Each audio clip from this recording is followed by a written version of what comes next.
종합제TV 시청자 여러분 안녕하십니까. 2021년 2월 17일 밤 10시 37분입니다.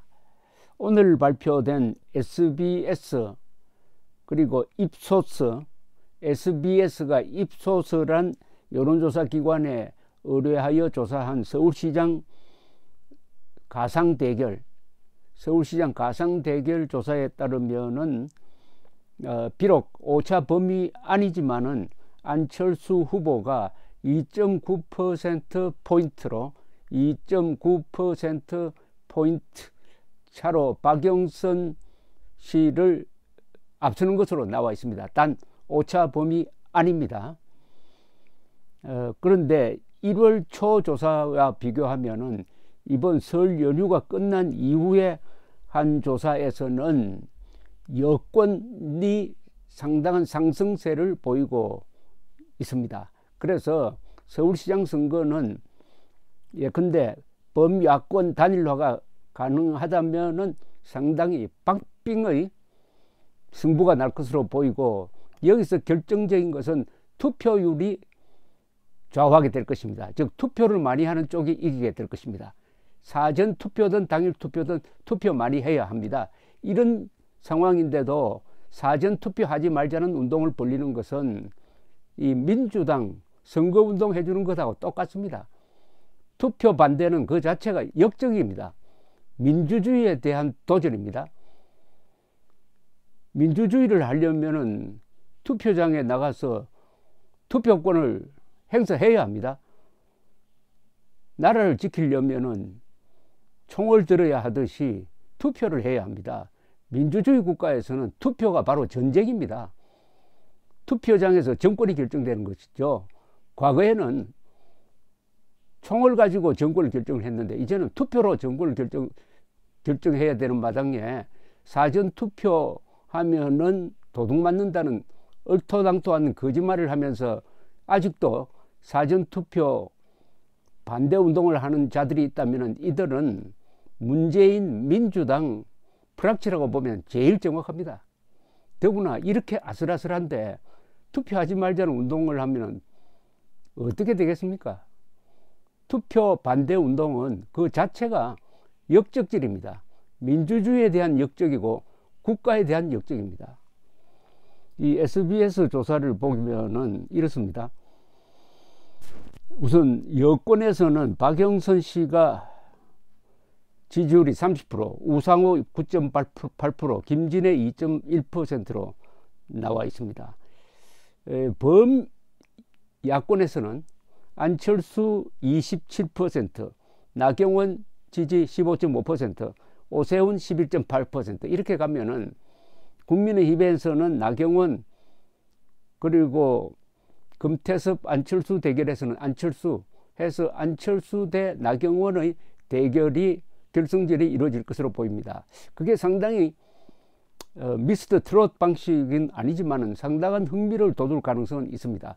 안철수 대 나경원의 토론이 극적 효과를 거둔다면은 여기서 승자가 한번 해볼 만한데 그 상대는 이 조사로는 박영선 후보가 될 가능성이 높다 이거죠. 자, 가상 대결을 해보니까 이렇습니다. 박영선 지지 40.6%, 안철수 지지 43.5%, 그 차이는 2.9%포인트로서 오차 범위 아닙니다. 그러니까 사실은 비슷하다고 봐도 되겠습니다. 서로가 비슷하다. 그런데 민주당 지지층에서는 박영선 지지 82.3, 안철수 지지 12.4, 국민의힘당 지지층에서는 박영선 지지 4.6, 안철수 지지 81.3, 즉 안철수로 단일화를 하면은 국민의힘 지지층이 안철수로 다 간다 이겁니다. 거의 다 간다 이거죠. 그 다음에 국민의당 지지층은 박영선 4.6, 안철수 83.7%.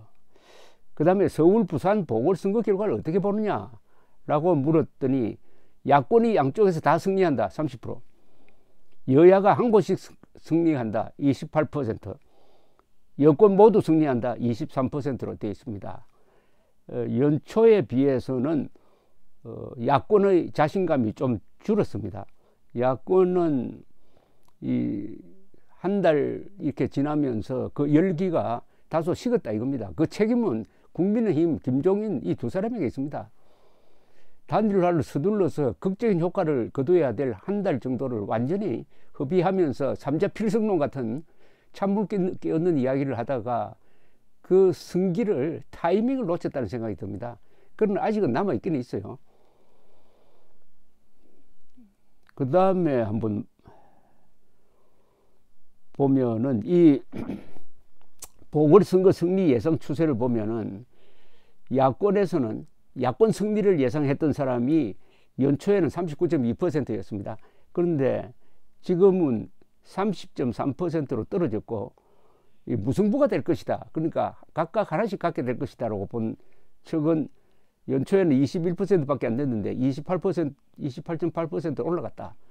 즉 야권 승리 대세론이 상당히 꺾였다. 야권 승리 대세론이 상당히 꺾였다. 이렇게 전망이 됩니다. 어쨌든 이건 해볼 만한 겁니다. 특히 서울시장 선거에서 한번 해볼 만하고 부산시장 선거는 야권 승리가 안정적으로 보입니다. 그러나 한편 생각하면은 우리 국민들이 이렇게 타락했느냐 하는 생각이 듭니다. 우선 서울시장, 부산시장 선거는 이게 민주당이 후보를 내서는 안 될 선거입니다. 성추행으로 두 시장이 다 저렇게 된 그 책임을 민주당이 져야 하는데 민주당이 무슨 낯으로 후보를 냅니까? 그리고 당헌에도 후보를 안 내게 돼 있잖아요. 그러나 그 당헌을 이상하게 해석을 해가지고 결국 후보를 냈는데, 그렇다면은 지금 지지율 조사를 하면은 많이 나와봤죠. 5%포인트 되는 게 많은 거 아닙니까? 상식적인 국민이라면은. 그런데도 어떻게 이렇게 여당의 표를 많이, 지지를 많이 보내고 있는지, 정말 국민들이 많이 분별력이 약해졌다, 무너지고 있다 하는 생각이 듭니다. 공동체를 유지하려면 이 국민들이 시민적 덕목을 가져야 합니다. 그러려면 분별력 3개를 갖춰야 됩니다. 첫째는 진위 분별력, 두 번째는 피아 식별 능력, 세 번째는 선악 구분 능력이죠. 그것의 제일 밑바닥에는 진위 분별력이 있습니다. 누가 거짓말을 하느냐, 누가 참말을 하느냐. 이 3대 분별력이 한국에서 크나큰 타격을 받고 있는 것은 문재인 정권이 거짓 선동을 시도 때도 없이 하니까 국민들이 그게 노출돼 가지고 이렇게 됐습니다. 미국에서도 똑같은 현상이 벌어졌습니다. 트럼프가 재임 기간 중에 하루 평균 21건씩 총 3만 건의 거짓말을 하니까 건전한 미국 시민들도 선동에 속아 넘어가서 트럼프가 부정선거로 졌다는 허무맹랑, 혹세무민, 기상천외의 거짓말에 속아 넘어가고 있습니다. 공화당 지지자의 약 60%, 전체 미국 시민의 약 30%가 허무맹랑한 선거 부정 음모론에 속고 있습니다. 한국도 마찬가지입니다. 문재인 정권의 거짓말은 질과 양에서 결코 트럼프에 못지 않습니다. 그런 거짓말을 4년 동안 내리 퍼부으니까 거기 노출됐던 사람들이 이런 반응을 보이고 있습니다. 후보를 내지 않아야 될 민주당 후보 지지율이 30%나 된다.